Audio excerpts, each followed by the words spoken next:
a répertorié 26 pays africains qui comptent des marchés plus ou moins développés. Les premiers marchés, naturellement, c'est le marché sud-africain, qui occupe la première position. Ils sont notés par points, de 88 points. Voilà, l'île Maurice, 76 points. Nigeria, 69 points. L'Ouganda, le Botswana, la Namibie, le Ghana, le Kenya, le Maroc et l'Égypte. C'est les 10 pays qui ont les 10 marchés financiers les plus importants. C'est-à-dire qu'ils ont des banques, ils ont des réseaux de banques, ils ont des banques qui s'exportent à l'étranger, ils ont un accès facile aux devises étrangères, ils ont des bourses, ils ont des réglementations qui sont transparentes, ils ont,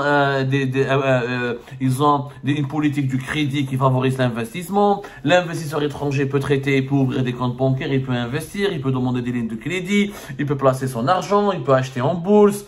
Les pays qui ont des marchés financiers plus ou moins développés.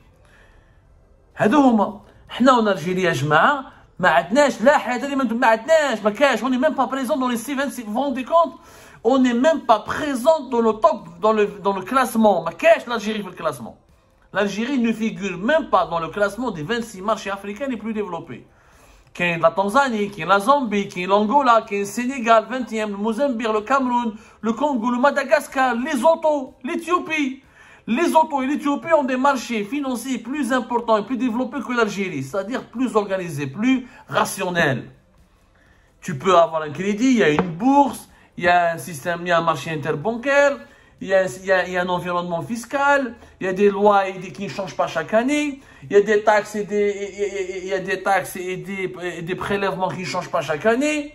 Il y a une réglementation qui est claire, il y a une liberté d'entreprendre, tu peux ouvrir un compte bancaire, tu peux acheter des devises, tu peux transférer de l'argent à l'étranger, tu peux recevoir de l'argent depuis l'étranger. C'est ça un marché financier. ما عندناش un marché financier. ما عندنا les banques en ligne, ما عندنا les banques mobiles, ما عندنا le paiement en ligne qui est développé, ما عندنا le paiement mobile qui est développé, ni je peux envoyer de l'argent à l'étranger facilement, ni je peux recevoir de l'argent depuis l'étranger facilement. Tout est dominé par le marché parallèle. وراه la politique de l'investissement, وراه le marché financier هذايا. On ne peut pas développer un pays sans un réseau de banques solide, sans un marché financier solide, sans une bourse, sans la possibilité d'avoir du crédit facilement et de donner des crédits, de réinvestir et d'investir de l'argent. C'est pas possible de développer un pays. Quelques informations, je نعرفهم على le réseau bancaire en Algérie, المحنة كبيرة. En Algérie, jusqu'à 2017, on avait 1489 agences. 76% de ces agences bancaires relèvent des banques publiques et 24% des banques privées qui sont des banques étrangères. Les banques étrangères privées n'ont que 355 agences. Le reste, c'est-à-dire 1134 agences, ce sont des banques publiques. C'est très peu. C'est très peu, Ejma. Le Maroc a 6388 agences bancaires. L'Algérie, 1489 agences bancaires. Où est le marché financier? La Tunisie, la petite Tunisie, a 1860 agences bancaires. L'Algérie, 1485, même pas 1500. Comment avec 1489 agences bancaires, tu peux, dans un pays de 46 millions d'habitants, dans l'un des pays les plus vastes du continent africain? Il y a des daïras, des villes de 100 000 habitants, qui travaillent une ou la deux banques. Une banque. وباش تحل un compte bancaire, la bureaucratie, وباش تخرج دراهمك pour placer ton argent, ou la crise de l'espèce, la crise du cash, etc. En Algérie, ce qui est développé, c'est le réseau CCP. C'est pour ça que depuis des années, on dit qu'il faut transformer Algérie Post en banque. Et ce projet a été initié par l'époque Bouteflika depuis 2012-2013, bien avant 2010. Des études ont été faites jusqu'à 2015-2016. Le projet Habs, ils l'ont tué parce qu'ils ne veulent pas professionnaliser la Poste pour ne pas déranger et casser le monopole des grandes banques publiques qui financent les entreprises étatiques et qui détournent les crédits et qui gèrent dans une opacité totale l'argent public.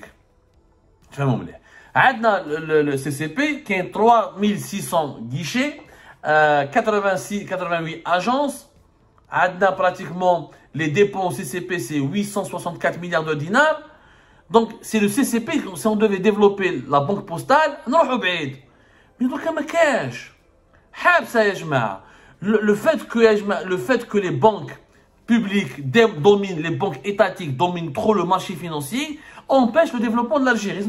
Les banques étatiques en Algérie, elles collectent 87% des dépôts. C'est-à-dire que 87% des comptes bancaires en Algérie sont domiciliés dans les banques étatiques. Et 89% des crédits bancaires sont donnés par les banques étatiques. Le reste, nous avons 14 banques à capitaux étrangers, donc 10 filiales de banques internationales et 3 succursales de banques. Mais le reste, tout le marché algérien est détenu par 6 banques étatiques. La BNA, la BE, la BADR, la BDL, CPA et la CNEP. 87 des dépôts bancaires, des comptes bancaires, dans les banques étatiques, et 89% de crédits dans les banques étatiques. Et les banques étatiques, qu'est-ce qu'elles financent? D'abord les entreprises étatiques. Les entreprises étatiques qui sont tout le temps déficitaires, qui n'exportent pas, mais à part son entrée et ses filiales, qui consomment de l'argent, qui payent qui maintiennent, qui font du social, ils recrutent à tort et à travers, une masse salariale élevée. 4 millions de personnes travaillent en Algérie pour les entreprises étatiques, presque 7 millions pour les entreprises privées, et pourtant c'est le privé qui touche moins de crédits. Contrairement à ce que raconte le ministre des Finances, c'est faux. C'est des chiffres qui sont faux. Entreprise privée, demandez un crédit bancaire.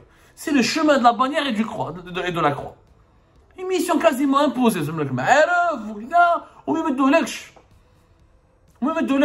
Regardez comment le secteur privé est très difficilement financé. On a des hypothèques et des garanties, alors que les entreprises étatiques, elles prennent, elles se servent comme elles veulent de l'argent. Algérie, les Algérie Télécom, les Sonal Gaz, ou les Sonal Coca, ou les Sonal Popa, ou les Sonal quelque chose qui ne servent à rien.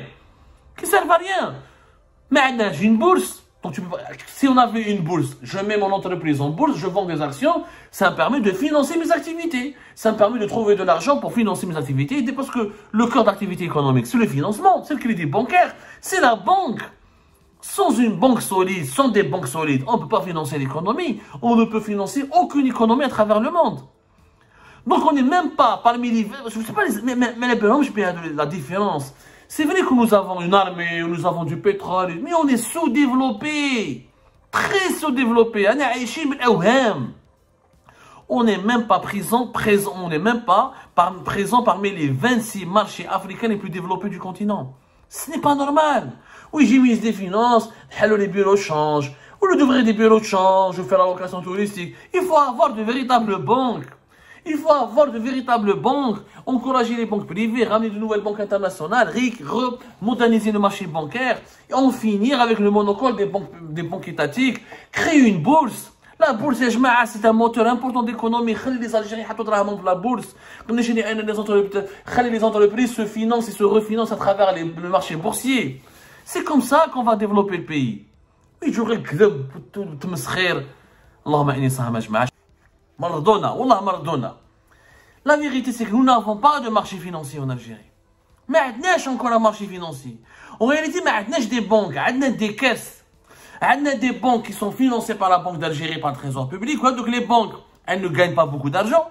Elles sont pratiquement réellement déficitaires. Les banques publiques financent, elles donnent des crédits à long terme de 10, 15 ans aux entreprises, 20 ans, 25 ans pour les entreprises étatiques, les Sonal Gaz, les Algérie Télécom, les Air Algérie. Et toutes les 900 entreprises étatiques que nous avons encore, que nous devons encore maintenir en vie alors qu'elles n'ont aucune croissance, elles ne font aucun bénéfice, elles ne permettent jamais de développer le pays. Ou drame et d'oro. Et les banques publiques financent des projets, certes, mais c'est des projets essentiellement publics.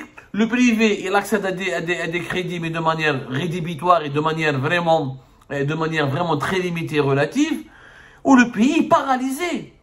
L'Algérie, c'est quoi? C'est du pétrole, du gaz. On prend l'argent du pétrole et du gaz, on finance le trésor public. Avec cet argent, il revient dans les banques d'Algérie. Et la Banque d'Algérie finance les banques étatiques. Les banques étatiques financent les entreprises étatiques. Et on laisse une petite partie pour les entreprises privées et pour les banques étrangères qui financent les importations du pays. Un marché financier. Nous n'avons aucun marché financier. La preuve, l'Algérie en 2022, elle ne figure même pas parmi les 25 pays africains qui ont un marché financier important. 26 pays, on est absent du classement des 26 pays, du top 26 pays africains qui ont les marchés financiers les plus importants du continent africain. Les marchés financiers les plus développés du continent africain. Maintenant, la preuve. Le classement, il a été organisé par un groupe bancaire sud-africain dans le Absa Group avec le forum officiel des institutions monétaires et financières. Le forum officiel des institutions monétaires